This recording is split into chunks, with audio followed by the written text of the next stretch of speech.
Hey everyone, and welcome to the daily scopes for the 9th of October. So yeah, this month's moon opposite the sun. Some of you may focus on finishing things, which can be quite hard to do because there's a lot of Neptune energy, which I'm going to talk about, and obviously the moon is in the constellation of Pisces at this time. The Pisces energy is going to make us emotionally instinctive, so a lot of you are going to be going with your gut feelings at this time, but also makes you easily hurt and sensitive to what people may say, and you may take this as criticism at this time. Also, you're going to have to watch out for being overly optimistic, although it's good to be optimistic and romanticize everything and idealize everything. But no, not everyone in the world is out for your best intentions at this time. So some of you may experience illuminating revelations either by your own exploration or from words or action of others. It's an excellent time to think about projects that need to be finished and plan to take steps to overcome any obstacles. Some people may let go of a relationship at this time, others may start or continue the work of dealing with any self-destructive habits or thought patterns that hold them back from being their authentic selves and living life on your own terms. Negatively, the full moon can make people act irrationally and quick to anger. There can be a lot of misunderstandings, physical violence at the very worst. There can also be tension between the conscious and subconscious minds. The conflict between what you know you should do, like reaching your goals, and the things that you want to do, like having fun and binge watching and all the rest of it, that procrastination in the many forms that we're all guilty of. And this conflict can lead to between the conscious and the subconscious, the things you want to do and the things you need to do can lead to a fragile psychological state at this time. There can be an increase in bougie, showing off behaviour, overconfidence and enthusiasm, which leads to doing things in excess, such as excessive spending, socialising, eating, drinking or drug taking, porn watching and things like that. All is good in moderation, and I'm not the karma piece. You have to do what you have to do, but doing things to excess never works out, whether this be seemingly good things like, I don't know, eating healthily. Good to eat healthily, but if you do that to the extreme, you're going to miss out on some of the good things in life. So yeah, causing you and others to crash and burn at a later date if you just focus on just doing anything to the extreme, you know. This can have unexpected consequences, especially if you react impulsively. So be cautious with everything you do right now, especially with all forms of speculation and financial investments. In ancient times, the full moon was said to cause digestive issues. So it's back in those times, people used to watch what they eat and drink, and also just be careful of the information and the people you spend time with, because this can cause draining of energy as well. Some of you may experience troubles with children or handling your own inner child, who may demand special attention or be emotionally difficult at this time. So if you've been neglecting the needs of your inner child, what needs to be listening to and healing of your emotional wounds, and you know, the things that we numb ourselves with when we're taking drugs or distracting ourselves. So yeah, some of you may find it difficulty to escape life in the ways that you are used to doing at the time of the October full moon. Also, earth and mutable energy are strong on the 9th of October, so there's an opportunity to be loyal, practical and grounded if you want to take it. With the earth energy, lots of planets in earth is given that stabilizing force, allowing those who use mind over matter, who are able to just go through, not sort your emotions out, but just put them to one side and focus and have special time for doing the things you need to do and special time to focus on your emotions. So if you're able to find the right time and plan your life and do a strategic plan, you'll be able in the long run and keep working towards those goals daily to bring the best life possible for yourself into reality, because things don't happen overnight. You will get there with determination and self-discipline. But the influence of the mutable element can make people quick to change their minds, which can add to disappointments in relationships and a lack of follow through. Some of you will get lots of ideas, and you just be like, yeah, I want to try everything, which will mess with that grounding earth energy. So yes, have fun, have those ideas, but know to bring any of these ideas you may have at this time, you will have to take practical action. But mutable energy gives you the opportunity to thrive and change and to be flexible, especially when dealing with different opinions, so you can form a synthesis, bringing opposing beliefs and people together, a chance to create harmony environments and within yourself and others by, instead of saying, this is totally different or that person's totally different from me, seeing how things are interrelated and connecting. Also, the Pisces energy allows for using your gut feelings, intuition to reflect on past or current situations, to gather the truth from experience and the steps needed to resolve conflicts or overcoming challenges. At the time of the new moon, the moon also opposes Venus and makes a sextile to Saturn, so supporting emotional sensitivity, especially in intimate relationships. These energies support conflict resolution in social, work and home environments. So there's been things you've been putting off saying, or if any arguments come up, if you tap into this energy or just decide to hear everybody else, then you can, everybody can find a compromise, and if not, agree to disagree. But with these energies, there can be a tendency to overindulge, as I said before, and so you have to watch out for that. And the fact that the earth energy is strongest at the time of the October full moon, this confirms that those with strong Taurus, Virgo, Capricorn, Venus, Saturn, 2nd, 6th and 10th house energy or aspects in their birth charts will be more susceptible to overindulging and doing things to excess at this time. The moon's sextile to Saturn can make people feel distant from others, preferring to spend time in solitude, in quiet reflection, or problem-solving mode, seeking guidance from those who have wisdom from their learning from their past experiences, or may be older or have authority. You may be looking to start a business. You may go to someone who has their own business to get some ideas on the best ways forward. Seeking out the right advice can bring good results or resolutions in the long run. Mercury also opposes Jupiter and Neptune at this time, so this energy makes it suitable for decision making, but with Neptune influences here and Mercury's opposing Jupiter as well, so both of these aspects can make people lazy, especially in thought process, needed to follow through on ideas. So like I said earlier, people may get an idea and instead of thinking I need to plan, they may just go ahead and forgetting the planning stages. What 9 times out of 10 in the long run allows things to either go slower or crash and burn at a later date. So planning is the key. People can make promises that they fail to keep and say one thing and mean the other, blowing things out of proportion and causing unnecessary tension. Lack of clear thinking can lead to misreading people or misinterpreting things and unrealistic ideas, so it's best to double check details and ask for a second opinion from someone trustworthy or with expertise if you feel unable to think and react clearly on the 9th of October.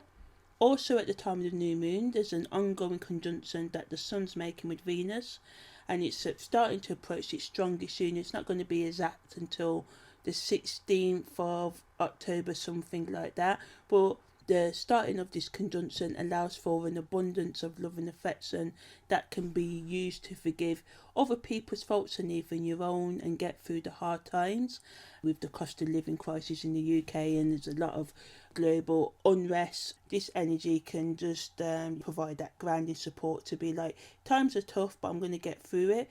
Spending time with others in beautiful surroundings or creating an environment of peace can help you find emotional and psychological stability. Some of you may find love with yourself or another, or deepen your commitment within existing intimate relationships. This is a chance to appreciate the simple things in life, such as nature, the birds singing and the autumn winds blowing the leaves off the trees, preparing for that new growth of spring. In that same manner, that vein, you can let go of the things that no longer serve you in your life and prepare to start working towards your new goals. So when it's summer next year, can harvest and reap the rewards of your previous 9 months actions. So if you start from now, and then summer lasts until around the 21st of September, so you start planting them seeds now for new growth.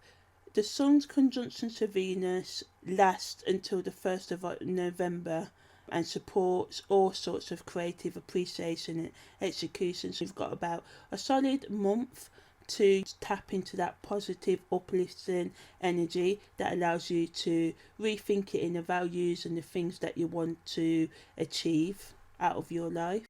The Sun conjunct Venus energy is also an excellent vibration for forms of content creators to start or continue long-term projects. Mars is trine to Saturn and the Sun at this time, so two powerful trines involving Mars, Saturn, and Sun energy gives you the willpower and stamina to work for long periods at even the most boring of tasks, giving the courage and discipline to do what needs to be done despite your emotions and distractions, and as I mentioned earlier, the human tendency to procrastinate.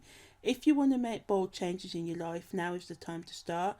Venus also makes a trine to Mars and Jupiter at the time of the full moon, so there's a lot of trine energy, a lot of beneficial energy, but trine energy only works if we tap into it. We have to actively use it.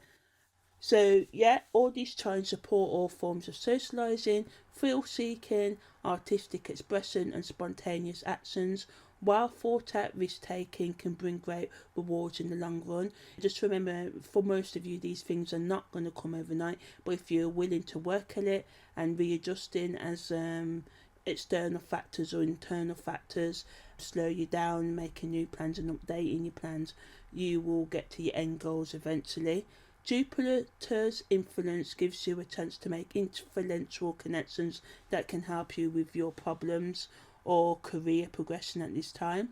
The ongoing square between Saturn and Uranus, which has been on and off all throughout the year, supports being brave and ending conformist thoughts and behaviours and thinking, hey, what do I really want out of my life?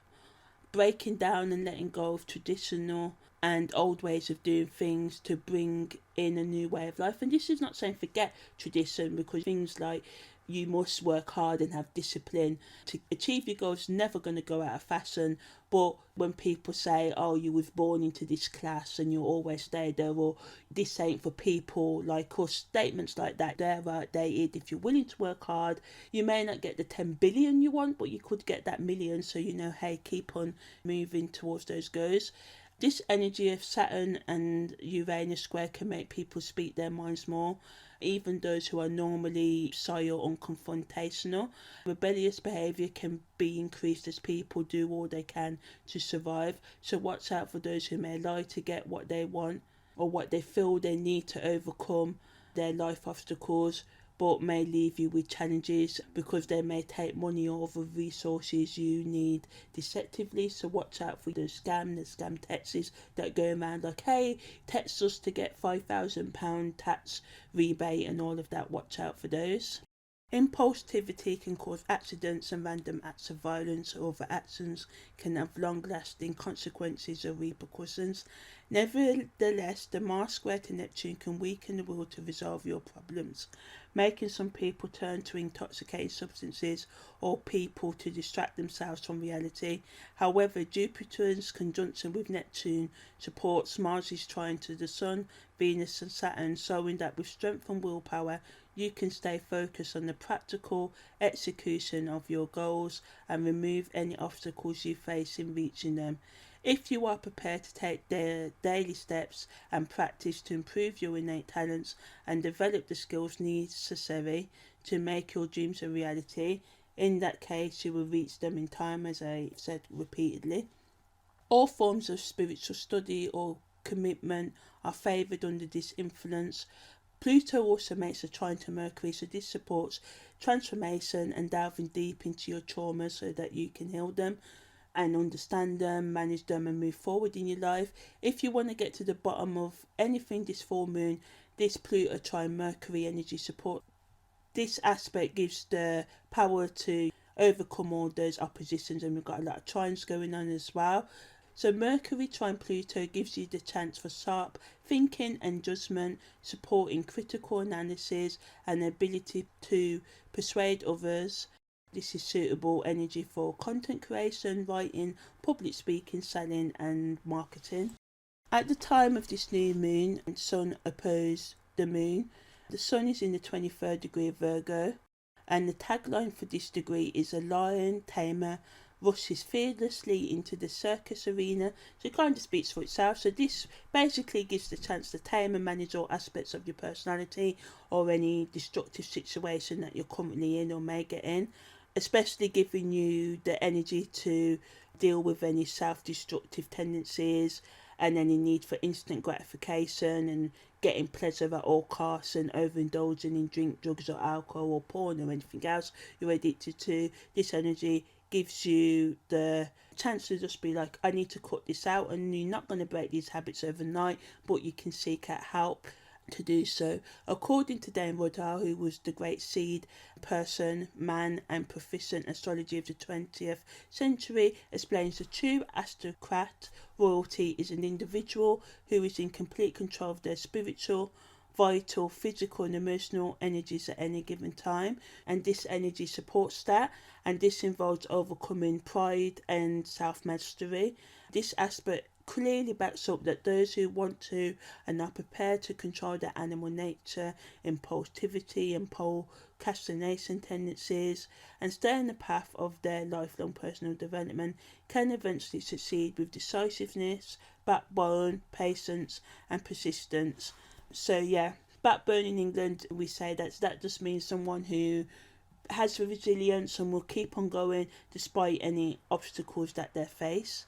So yeah, the moon is also in the 23rd degrees of Pisces, and the tagline for this is the materializing medium, given the science which supports that with courage and fortitude you can give substance to the ideas and ideals by taking practical action to make the subconscious conscious, giving the power to overcome obstacles and with personal weaknesses, to bring out your strengths and surrender the lower self, your animal nature, to give birth to your higher self and allow it to dominate. And to do this, you must let go of self-deception and discern. Think about who you permit to remain or who you invite into your life and what you allow yourself to believe in and do in this earthly realm. Becoming aware of how you deceive yourself so that you can make plans to overcome these tendencies. Some of you may decide to take a path that transcends the death of your body, focusing on the long-term aims of the cosmos right now rather than the short-term aims of your present incarnation. Okay, so as you can see, there's a lot going on there on the 9th of October with the full moon. I just want to briefly talk about this Venus BiQuintile Uranus for a short while, because it makes a exact conjunction sort of energy. Use guys that have strong Venus, 2nd, 7th house, Libra, Taurus, Uranus, 11th house, Aquarius energy in your chart. May find yourself enjoying people's company a little bit more on the full moon, doubly allowing you to see the beauty in life, even in life's challenges, having empathy for your own and other people's troubles, especially those who are less fortunate than you. Those involved in healthcare or alternative healing might find that their words and actions have a more powerful effect on those they care for during this transit. So this just allows you to extra supportive energy to allow you to get through the full moon there. Content creators can use this energy to write about the power of imagination, exploring how applying positive thinking and practical action into your daily life can make your life better, giving suggestions on the tools needed to think more optimistically, stressing the importance of dealing with and not running away from your past in healthy ways, writing about the ways unhealed psychological, emotional and spiritual trauma stops people from feeling the fullness of life in an unsaming way, giving advice on how to seek out support to deal with any addiction or any other self-destruction issues or thought patterns, talking about how someone can forgive and have more empathy for themselves and others, and the healthy ways someone can help someone who is going through struggle without enabling toxic behaviour. So yeah, just wanted to add that on there. It's been quite a long day, hasn't it? So yeah, so I'm going to end the daily scopes now for the 9th of October. Take care, and I shall see you tomorrow.